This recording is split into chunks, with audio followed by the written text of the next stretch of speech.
Hello everyone, myself Mansi Zodage. I am master student at NSIT and FSU and volunteer at Shiviforensics.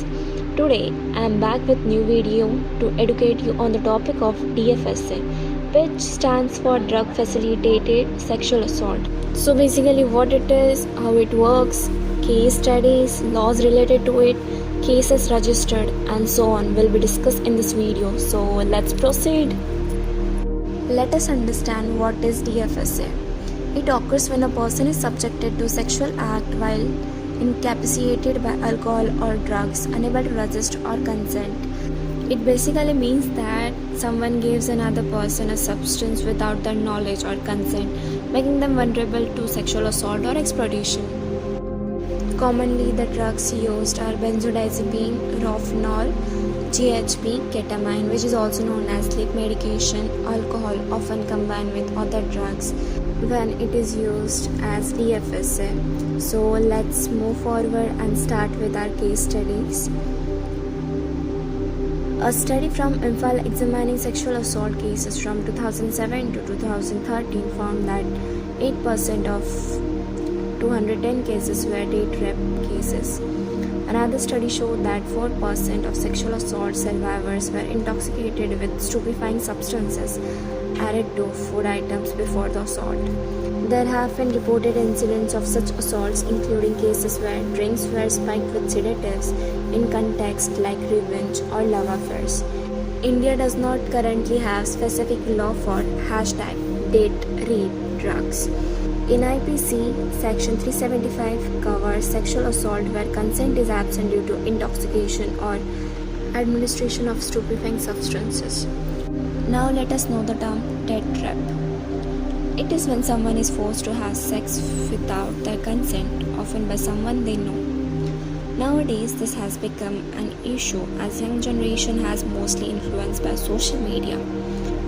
Cases of POXO are increasing day by day, and this is a serious social issue which we have to take into consideration.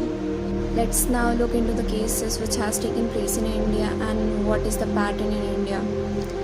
While individual cases, details are often not widely reported due to privacy and legal reasons. In spite, several documented incidents and studies illustrate the prevalence and nature of DFSA in India.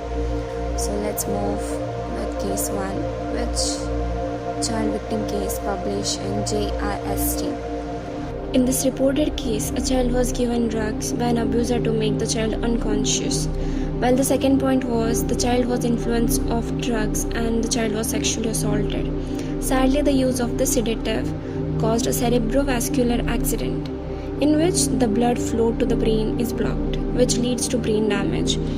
This case underscores the vulnerability of the child to DFSA and serve the health consequences. Now let's look into case number 2, which is medical intern case, Delhi.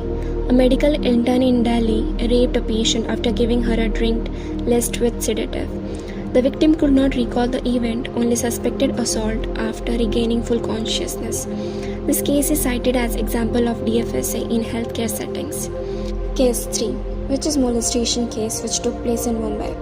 A senior high court lawyer recounted a case where his female client was molested after unknowingly ingesting a drug beverage.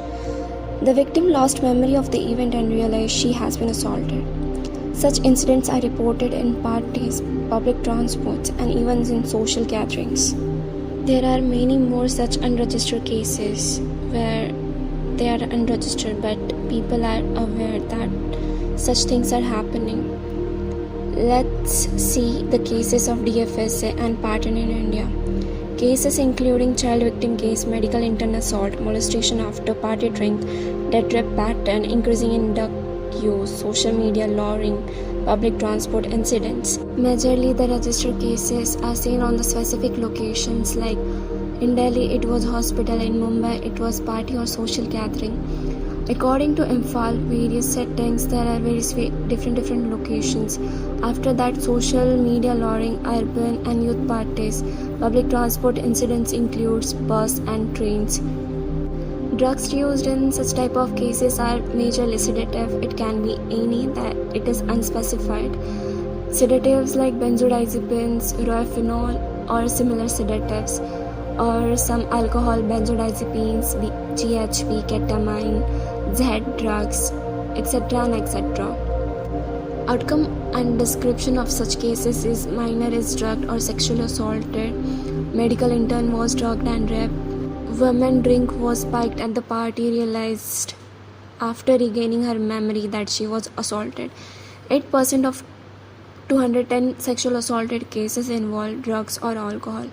Involuntary drug administration has increased from 25% to 33% over decades. Perpetrators use social media to befriend and lure victims, then spike drinks at gatherings. Victims drug during traveling and they don't remember anything or they don't recall anything what happened with them, and this causes issue while police investigation. Now let's move towards medical findings, in which many victims show signs of intoxication or stupefying substances. Some require psychiatric intervention post-assault. Rapid metabolism of drug make detection difficult unless samples are collected quickly. Urine, blood, and hair samples are used for forensic analysis, with the hair testing exceeding detection windows to weeks or months. Prosecution of DFSA cases is difficult due to victims' impaired memory and lack of physical defense evidence, as the person was intoxicated. But the court often impose more severe sentence given the heinous nature of the crime. Now let's move forward for the classification of the drugs, its advantages and disadvantages. The given table shows advantages and disadvantages of the drugs, which is GHB, ketamine, rohypnol, and benzodiazepines, which are mostly used in such cases. So you can go through it. It is explained in very simple way and in very easy language. So once you will read, you will understand. Now let's see the legal and social challenges faced. Detection is hard because the drugs leave the body quickly and are not picked up in standard toxicology screens. Victims may not realize what happened or may be unable to provide clear testimony, leading to unreporting and low conviction rates. The use of such drugs is also common in robberies, not just sexual assaults. These cases and patterns highlight the serious and growing problem of DFSA in India, affecting women, children, and even patients in healthcare settings. The combination of easy access to drugs, social media, and lack of awareness contributes to the challenges prevention and prosecution.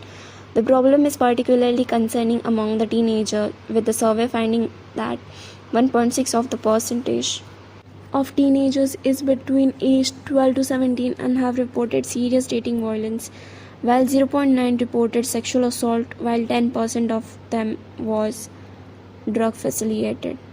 Moving towards the demographic pattern in India. In South Delhi study 2001 to 2002, 68.9% of sexual assault victims were between age of 11 to 20 years old. Most survivors came from poor socioeconomic backgrounds with lower educational qualifications. Perpetrators were mostly close friends or acquaintances, with 22% being unknown individuals. 41.4% of incidents occur in the survivor's house only, and 28.9% assistant's house. A sexual assault study in Manipur examining 144 cases showed that 51.4% were children, with the cases increasing from 6.5% in 2006 to 29.7% in 2011. Such a big percentage. In the study, 78.4% of assistants were known to the child victims and 9.5% were total strangers. Recent survey indicates that 1.6 teenagers aged between 12 to 17 have reported serious dating violence, as I mentioned in previous slide. For broader context, according to NCRP of India, 31,516 rape cases were reported in 2022, means 86 reports daily. While these figures include all type of rape cases, not just DFSA, it provides perspective on overall sexual assault landscape in India. Most recent data from Golpara district shows that in January 2025, there were 123 rape cases and 361 POCSO cases being processed through the legal system. This is the harsh reality of today's generation and today's legal system. So these are my references. If you want more information, you can visit there. Hope you like this video. Like, comment, share and subscribe. Thank you so much for your attentiveness and support.